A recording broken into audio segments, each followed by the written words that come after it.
Hey, baby. Hey, what's up, baby? What's happening, baby? Hey. I haven't talked to you in a while. It's been a little while. I'm thinking about the same old stuff. And by the same old stuff, I mean that I'm thinking about interesting things. Let me jump right into it. If you are happy with social media, Facebook particularly, I don't understand your life. I'm an artist. Sorry for clicking my mouth like that. I'm trying not to do that on the microphone. I would like to thank Mark Zuckerberg because if you know the history of the internet, you know that Mark Zuckerberg is primarily responsible for he's primarily responsible for turning the internet into from a World Wide Web. I'm sorry, I'm just getting distracted by my own voice in the headphones here. Let me take them off. I'll just start again here. So I'd like to thank Mark Zuckerberg for being responsible for turning the World Wide Web into my zip code. And even in my zip code, it's not really doing me any good. And we've full-fledged moved on to a model to where if you don't pay Mark, if you don't pay Facebook to be seen, that you will not be seen. You will, if you want to experiment with it, you can if you want to give them money. Let's say you make a post and the post is important to you for whatever reason and you want people to see it. Well, if you just pay them $10, like 800 people are going to see that post. Even people in your local, like in your neighborhood, will see that post. Otherwise, they won't see it. And this is where we're at. And what does that mean? Well, you could take the business approach and say, I did the clicking thing again, I'm sorry. But you can take the business approach and say that, of course, well, you have to try to monetize it, and it's a publicly traded company, and they have to continually try to make themselves profitable, more and more profitable, which it's pretty safe to say that once you take a company public, that it's only a matter of time before it explodes. Because it starts to bastardize all kinds of things for the necessity of becoming more and more profitable. You can take that approach, that's justified.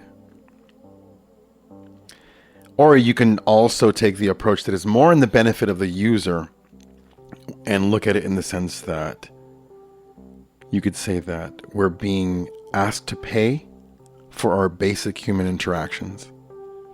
And especially, it's like life gouging during a pandemic.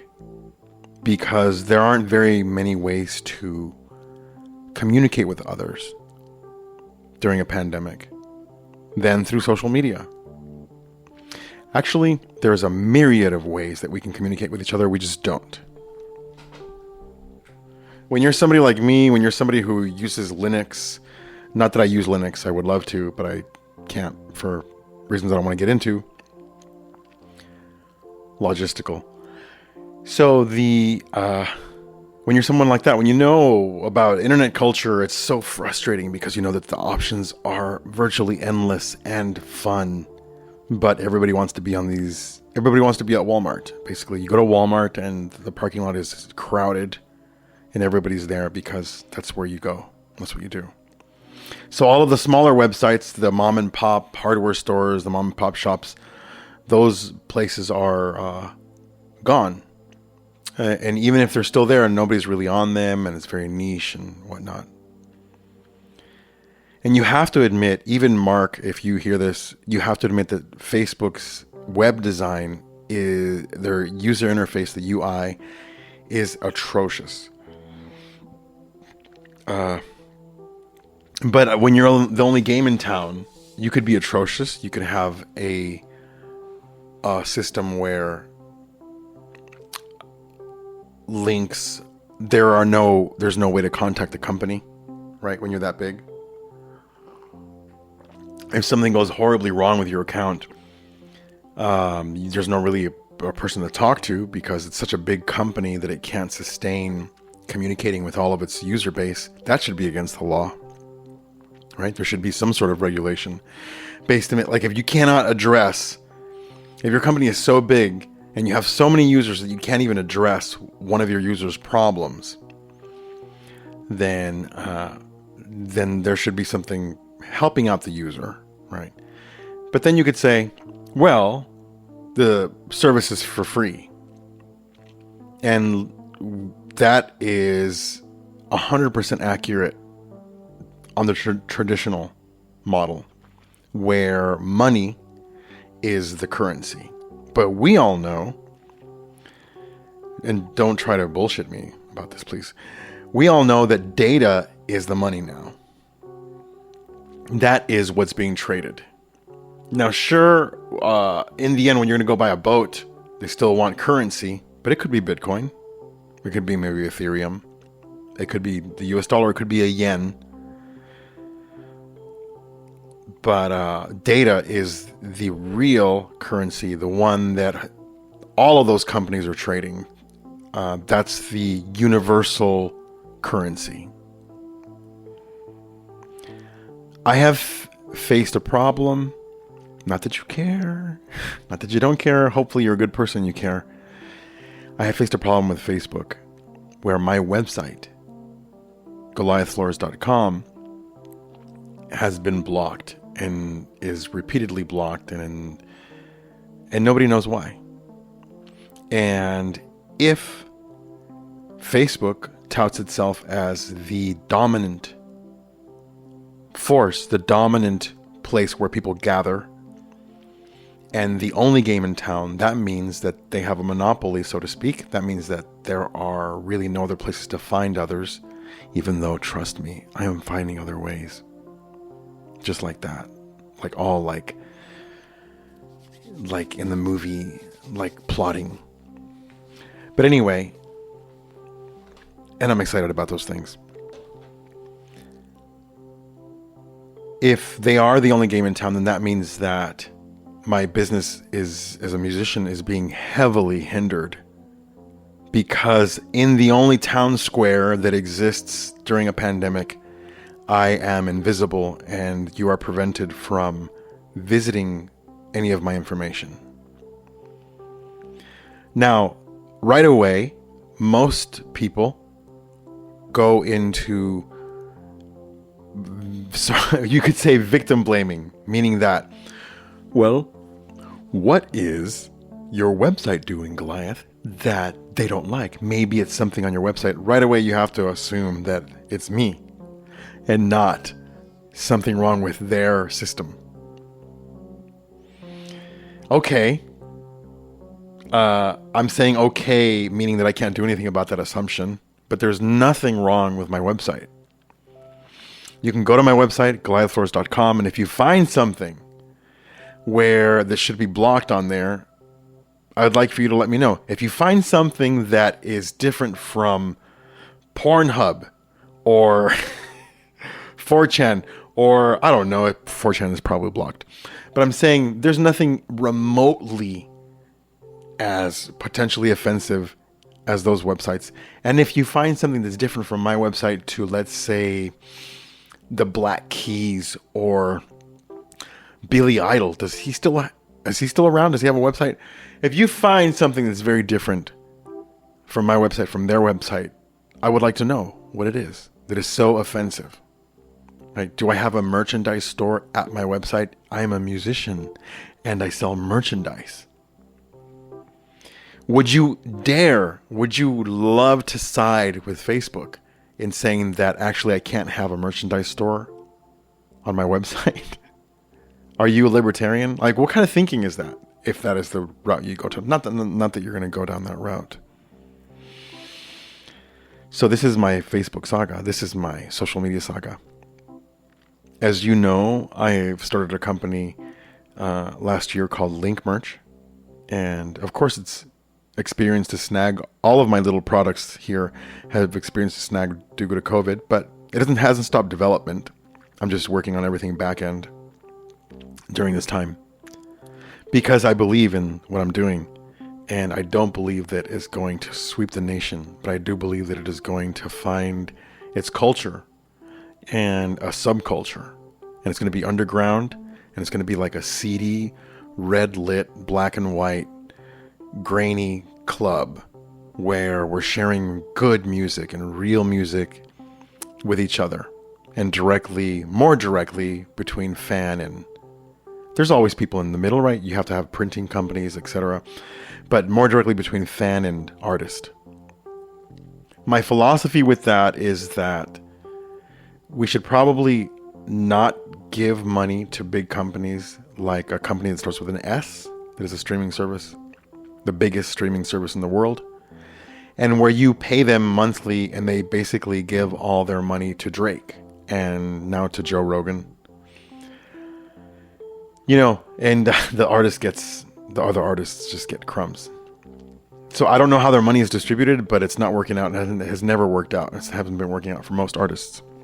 The funny thing is with my products is I face, from maybe about half of musicians, I face a lot of resistance. They're like, yeah, well, the situation, Spotify sucks, man. This thing sucks. And I'm like, well, I have this alternative, and check it out, and this is how it works.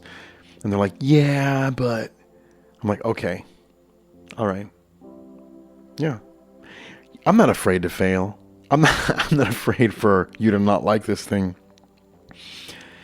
Of course, I would love for it to work, but I'm here to push, and I'm here to try to make a difference. And it doesn't matter if I succeed or not. That's what I'm here to do.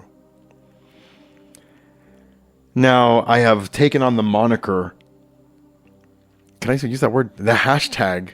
I don't even know. I got to look up moniker, but it sounds pretty cool. The hashtag communication activist. I am hashtag communication activist because I've noticed that through my life, that's what I do. I have complaints about social media, much in the same vein as Richard Stallman. If you don't know who Richard Stallman is, Richard Michael Stallman, often referred to as RMS. You might want to look him up and nerd out on that for at least 10 minutes. He deserves it. And let's say Douglas Rushkoff or Jaron Lanier. These names are people worth looking up. There's more people to look up regarding that. But they're worth looking up if you're interested in what I call communication activism. You can call it internet activism, right? I'm down for the indie web.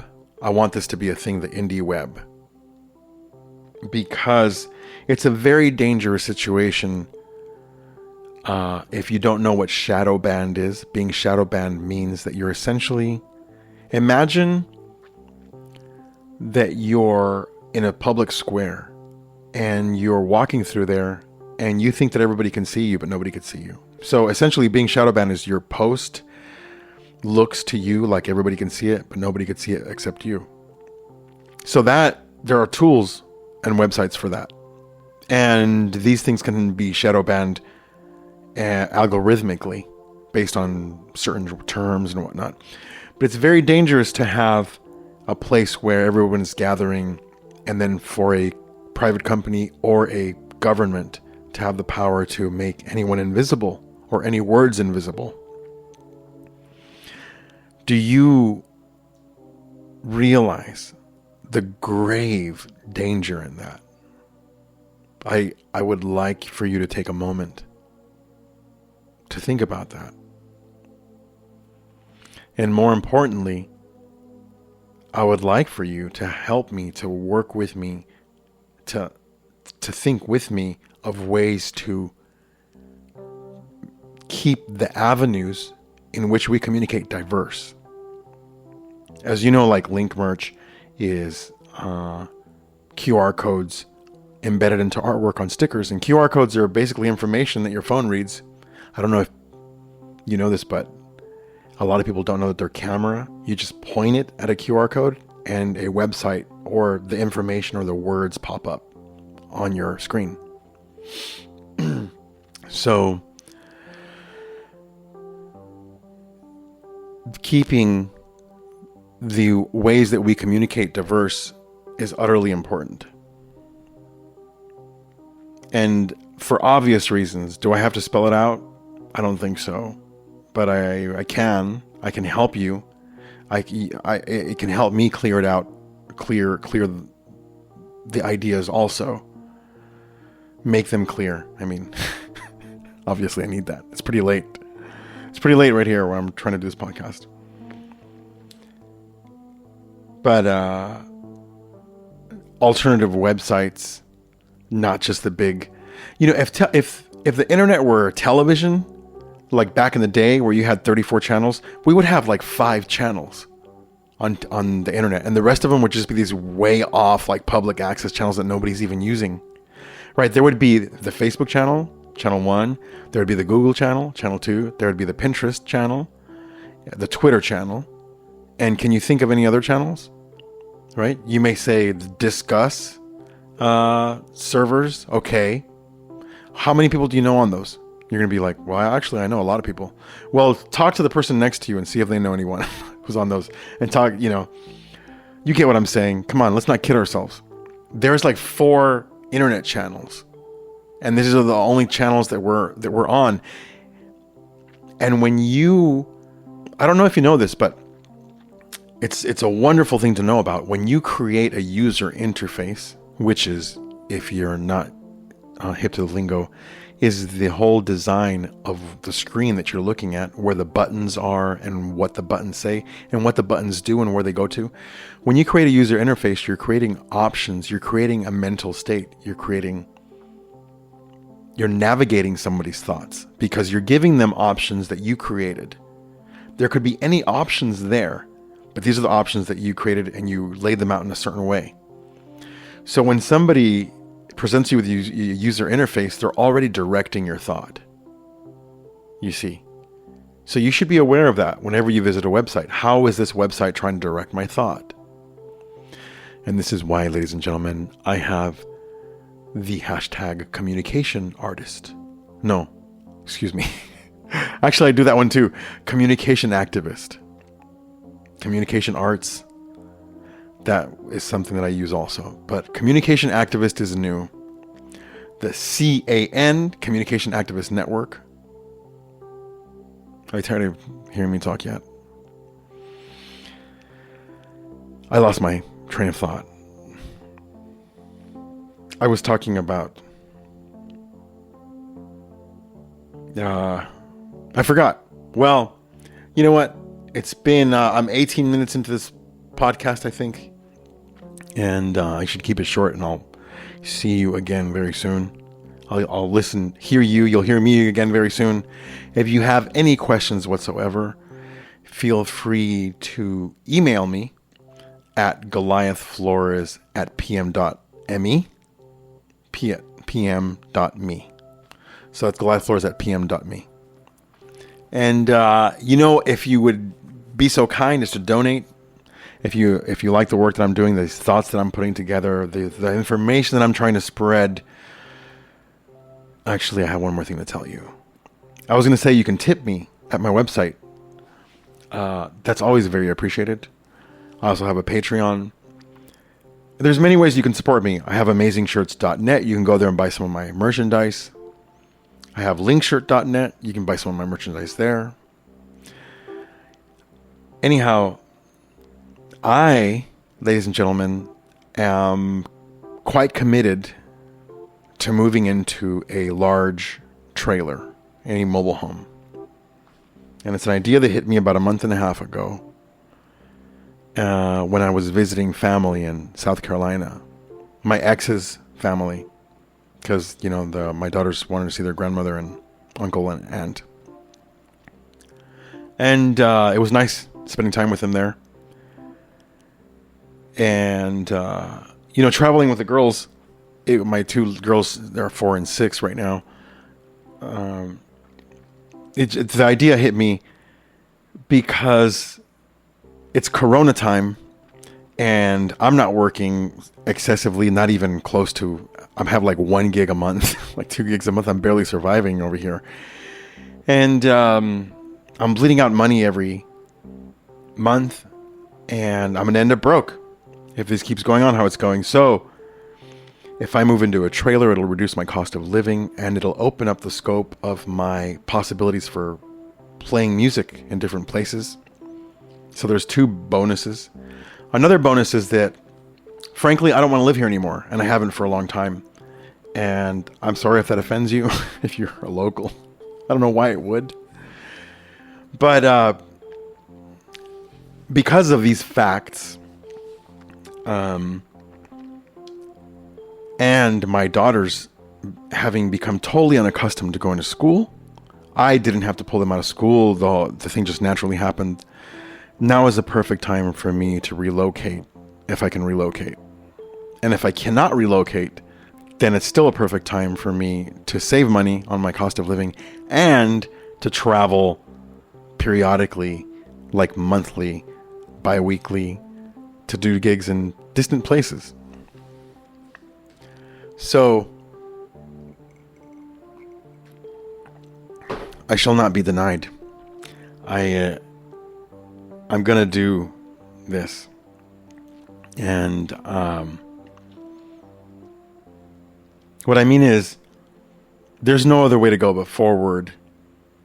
I'm not gonna go backwards, and there's no other way to go musically but to expand. And now that I've talked to you about all that social media stuff, something that I've learned since digging back into social media since like November or December of 2019. It's now the August 1st, 2020. It's been solid 7 months, whatever, 8, 9, like it's been a long time. So I started dabbling into social media, let's say December, and then January, and I was getting my feet wet, and I realized that networking online does not work. Networking in person, who you actually know in person, is still king. It is still number one. Because I think that networking on social media, people are just so saturated with information. Again, which is why I invented Linkbox and Link Merch. Because these are external ways of sharing internet information. You should look them up. Linkmerch.us and Linkbox.life and amazingshirts.net, linkshirts.net. So networking online doesn't work because you're not a real person. Like, you're just another figurine. You're just another thing on the newsfeed, on the trough. And so I'm unless you pay, people will not see what you're doing. And I understand advertisement, but advertising for your daily human interactions, so people can see those things. Advertising for where you used to once be able to go somewhere, or to the park or to a festival and display or share your work, and now you have to pay for that. Well, there are some things that should be free in life, and one of those things is basic human interactions. And soliciting should be free, right? If you want to solicit people and take the risk to solicit people and take the risk of people saying, I don't want you to solicit me, that is a freedom.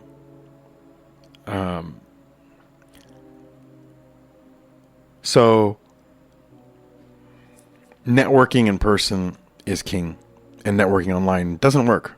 You may find a story here and there where it works, but it's not the majority. If you look at the interactions on, let's say, Facebook, for example, it's like a one-way. They're all one-way streets. Unless you say Trump, or unless you say something else, whatever the drama du jour is, the drama du jour, whatever that is, unless you're talking about that, there's very little interaction. You don't know who's blocked you, and you don't know who's muted you. because they don't want to hear what you have to say. So you're essentially, these websites are playing with your emotions and playing with your mind because there's all these games.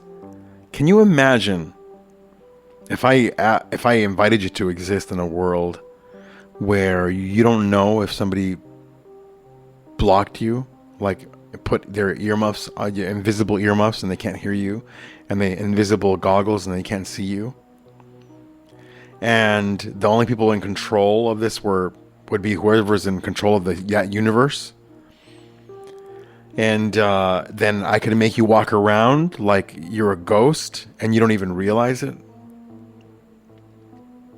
The thing is, you may, if you're somebody who thinks that this is an exaggeration, these tools exist 100%, and these tools are used and employed.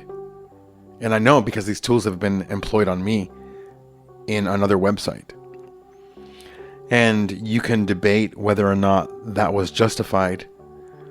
No chance in hell, if you ask me, that that's justified. I wasn't cussing. I wasn't arguing with anyone. I wasn't being belligerent. Was I joking with people? Maybe. But being made invisible without your knowledge is like a crime to humanity. And it's something that I'm dead serious about. If we're going to do this life online and you're going to have these capabilities, it's a dead serious thing.